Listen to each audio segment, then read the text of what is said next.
One man wanted to demolish Paris. Why? Well, he called it ugly. Instead, he believed this was beautiful. Swiss-French architect Charles-Édouard Jeanneret, renamed Le Corbusier, spent the first half of the 20th century trying to redesign the human world from the ground up. His vision was radical, to say the least, and the buildings it produced are still standing in some of the most important cities on Earth. This is the story of how one man's ideology became your skyline, and what we are only beginning to understand about what that cost us. In 1923, Le Corbusier published a book called Towards an Architecture. It contained one of the most consequential sentences written in the 20th century. A house is a machine for living in. These words stripped the home of everything it had been for the entirety of human history. Not a shelter shaped by tradition, not a place that accumulated the marks of family life, not a structure that grew from the soil it stood on. A machine. To make that machine, Le Corbusier developed what he called his 5-point of architecture. Buildings raised on concrete stilts called pilotis, liberating the ground beneath. Flat rooftop gardens replacing the pitched roofs of tradition. An open floor plan unobstructed by load-bearing walls. Long horizontal windows replacing vertical ones. And a freely composed facade independent of the structure behind it. Every one of these points was a deliberate severance. From the earth, from the street, from ornament, from the accumulated visual language of centuries of human building. The ornamentation that Le Corbusier rejected was not merely decorative. As the architect Christopher Alexander would later argue, the intricate detail of traditional buildings, the moldings, the columns, the carved stone, served a neurological function. It gave the eye somewhere to land. It communicated at a biological level that human beings had been here and had cared. Le Corbusier called all of it a waste. He called it clutter. In his place, he offered geometry, clean lines, pure form, the machine. By 1925, Le Corbusier was ready to apply his principles at the largest possible scale. He unveiled Plan Voisin at the International Exhibition of Decorative Arts in Paris, and what he proposed stunned the city into silence. Plan Voisin called for the demolition of a large part of central Paris, specifically the historic Marseille district, and its replacement with a grid of 60-story cruciform glass skyscrapers surrounded by vast green spaces. Le Corbusier proposed demolishing 2 square miles, preserving only a handful of what he considered the best architecture. He wanted to wipe out what he described as 1,000 different buildings, the beauty of ugliness, dingy and utterly discordant with one another, explicitly condemning architectural diversity as a problem to be solved. He referred to the current inhabitants of these neighborhoods as troglodytes and recommended moving them to garden cities on the periphery of the city. The roads widened for cars, the pedestrian pathways elevated above the traffic.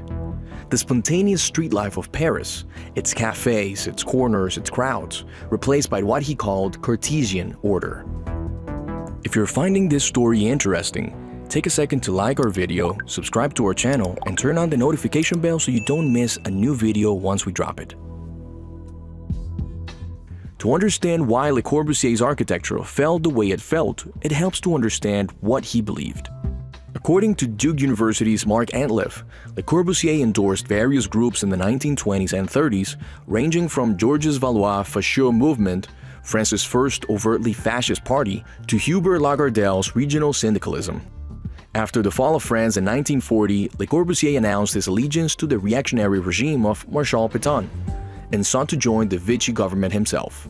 He spent 18 months as a minor official at Vichy, convinced he was destined to become the aged Marshal's architectural advisor. These facts are contested, however. The Foundation Le Corbusier disputes the severity of his political commitments. 17 of his buildings are on UNESCO's World Heritage List. His admirers argue his genius transcends his politics. The closest Le Corbusier came to realizing his vision was the housing unit built in Marseille in 1952. It was a single concrete slab, 337 feet long and 70 feet wide, rising 18 stories above the ground of massive pilotis. It housed 1,600 people in 337 apartments, with an internal shopping street on the 7th floor, a gymnasium on the roof, and communal facilities meant to create what Le Corbusier called a vertical village. The modular system governed every dimension of the building. It was a mathematical scale Le Corbusier derived from the proportions of an idealized human body, specifically a 6-foot-tall man with his arm raised. Every ceiling height, every corridor width, every apartment depth was calculated against this standard. If your body did not match the modular man, the building did not fit you. The space did not conform to the human conformed to the space. What the unit demonstrated in Marseille, in better conditions and with better management than most of its successors, was replicated across the post-war world with neither the budget nor the care. Pruitt-Igoe in St. Louis was designed by Minoru Yamasaki and directly inspired by Le Corbusier's Radiant City concept. Completed in 1956, its 33 high-rise buildings housed over 15,000 people across 57 acres. Within 2 decades, it had become a byword for crime, poverty, and social disintegration, and it was demolished by explosives in 1972 and 1973. What happened in St. Louis happened in Sheffield, in Minsk, in Cairo, and Chandigarh. The international style, the stripped, flat-footed, grass and concrete vocabulary that Le Corbusier had done more than anyone to establish, became the default language of post-war government architecture worldwide.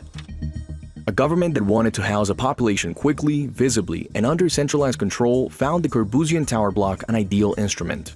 It concentrated people, it standardized their environment, and it made administration efficient. What it did not do was make people well. The concrete desert phenomenon, the term used by urban planners to describe the sensory and social deprivation of large-scale modernist buildings, was observable within a decade of these buildings' construction. Residents reported depression, anxiety, and a persistent sense of namelessness. The buildings offered no visual detail to hold attention, no threshold between public and private, no legible signal that the space had been made for them by anyone who had thought about them specifically. These were not the predictable consequence of an ideology that had treated human social needs as inefficiencies to be eliminated. We now have the science to explain what residents of Corbusian towers could only feel. A peer-reviewed study published in February 2026 examined how the sensory properties of buildings, streets, and public spaces are processed by the human brain and how this processing affects health, well-being, and behavior. The research found that attributes including organized visual complexity, fractal structure, materiality, color, light, and scale directly shape stress regulation, affective states, and cognition, and influence social interaction in cities. The key phrase is organized visual complexity. The kind of detail and unpredictability found in traditional architecture is neurological nutrition. The brain encountering it is engaged without being overwhelmed. Researchers at Penn Center for Neuroaesthetics have noted that people in developed countries spend over 90% of their time in built environments, yet we know relatively little about the pervasive and often hidden effects of those environments on our mental state and brain function. What Le Corbusier removed from architecture, the ornament, the variation, the connection to the ground, the legible scale, was precisely what the human nervous system had spent millennia learning to find restorative. However, the reckoning is underway. Cities across Europe and North America are demolishing the concrete towers that the Corbusian tradition produced because they failed. The evidence that human beings do not thrive in them is now too extensive to dismiss. The architectural movements gaining ground in their place share a set of priorities that read, in retrospect, like a corrective to Le Corbusier's blueprint: human scale, natural materials, visual complexity, walkable streets, connection to the ground. The qualities he identified as disorder, as clutter, as the beauty of ugliness. These are what the research consistently identifies as the conditions under which people live well. Le Corbusier's innovations changed the visual language of architecture permanently, and some of his individual buildings are works of remarkable power. But his ideology, the belief that the city was a machine to be optimized, that human social behavior was a problem to be engineered, that the plan must rule, produced consequences that lasted for generations and fell the hardest on the people who had the least say in where they lived. This pattern is a part of a bigger shift that's been happening for quite some time. Major aesthetic changes that have taken place over the past 100 years. Society has been losing its references to beauty, and this shift has impacted our lives on a daily basis. That's why we produced The End of Beauty, a documentary that highlights the disregard for traditional values and reveals how culture is directly connected to what has been promoted as beauty in recent times. Be part of this journey by clicking the link in the description or scanning the QR code that's on the screen right now. See you in our next 10-minute brief.